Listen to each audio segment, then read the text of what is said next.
You're in for a treat with this one. When Aubrey Plaza's hilarious ad for the Got Milk campaign came out, it sent a strand of the woke left in an absolute meltdown over it. And why? Well, for long, America's milk and dairy industry has been under competition from a plant-based category that can hardly even be called milk, and this satirical advert takes a straight punch at all such proponents. There's a large backdrop to this, but you're probably missing out on it, so watch this ad before we get into it. Hi, I'm Aubrey Plaza. You know me as an actress, but I'm also the co-founder of Wood Milk, the world's first and only milk made from wood. Wood Milk started with a simple idea. I saw a tree and I asked myself, can I drink this? As it turns out, the answer is yes, if you make it into milk. Here at Wood Milk Orchards, we grow our trees the old-fashioned way, right out of the ground. And we're certain our eco-friendly, artisanal, free-range wood milk will be the only milk you'll want to drink for the rest of your life. Why? Because you're thirsty, and because you want it. Because you want that wood as your milk. Aubrey Plaza's straight-faced sarcasm makes this so much better, but isn't that the only way you can approach this? This particular ad wasn't just a one-off, but a whole series of adverts that have riled up the woke crowd all the way since the 1990s.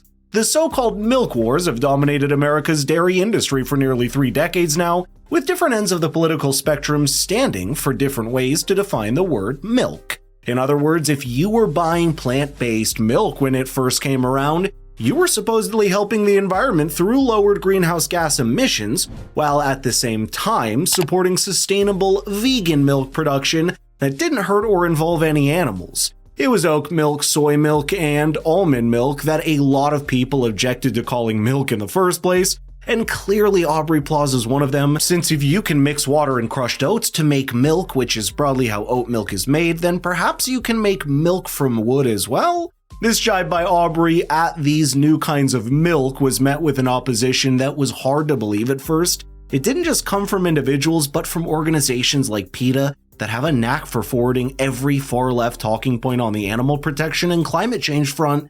PETA called her out saying, quote, "So disappointing to see you promote an abusive and destructive industry." And what is that? Well, it's simply the dairy industry, which is apparently now part of the enemy for the pro-environment movement unless the milk is coming from almonds or soy. The online publication Vox even went as far as making the claim that shifting some of our meat and dairy production to plant-based is critical to meet climate targets, and doing so would reduce air and water pollution and prevent animal suffering. But that shift is made all the harder when the incumbent industry has an enormous advertising budget and immense power in Washington. But all of that misses a critical part of the picture. The word milk has a definition of its own, and like many other things that are losing their meaning in our society, there's a vast majority of people that are just not willing to give up milk or what that word means. Just watch the rest of this satirical advert by Aubrey Plaza before I tell you all about the other side. Our wood milk is bottled right here in the forest, which locks in the flavors like oak, cherry, maple, and of course mahogany. And if you can't pick your favorite, that's okay, because they all taste like wood. Now let's take a look at how wood milk is born. Not born, exactly. More like squished into a slime that's legal to sell. If a tree falls in the forest, can you make milk out of it? Now it's time to enjoy the fruits of our efforts. Not fruits, wood.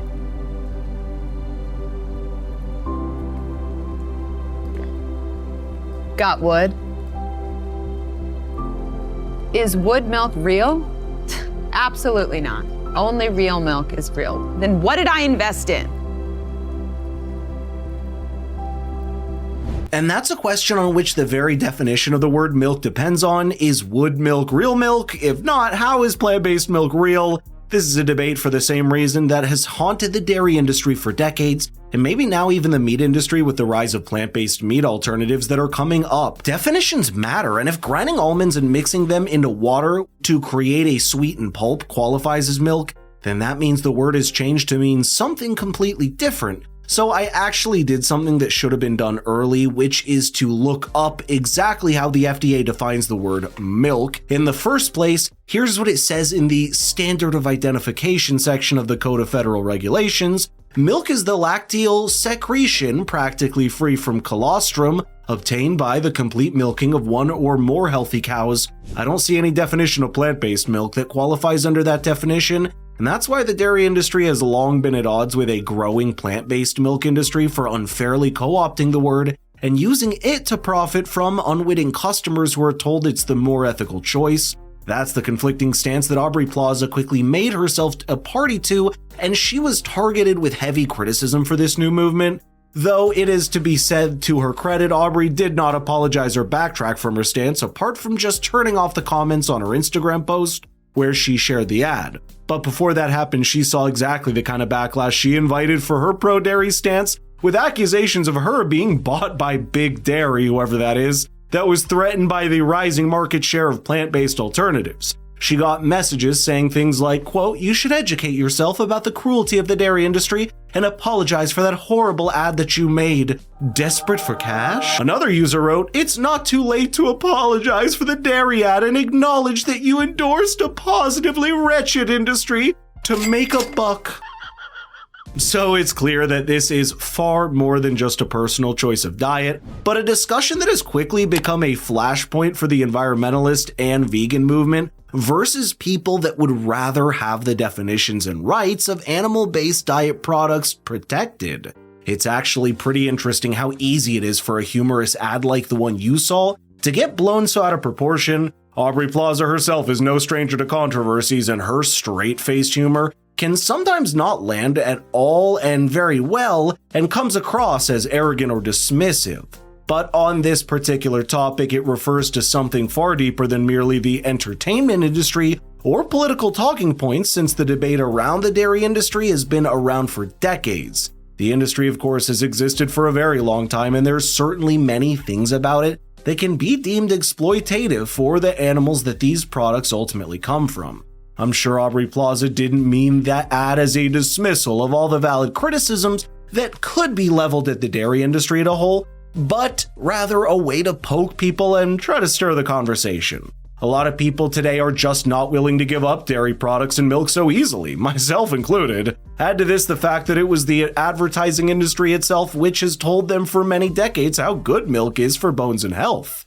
People at large now aren't going to make the switch so quickly after being told another reason being veganism or environmentalism. A large part of this clash is happening in the domain of language, and it remains to be seen how it plays out in the years to come. Right now, ads like the one you just saw are at least forcing people to have the conversation, and that's something positive you can take from it, even though it may have offended some people. The next step is to make sure that we actually have those discussions around big changes to society and language like this, instead of picking apart each other as unfeeling toward the underlying causes.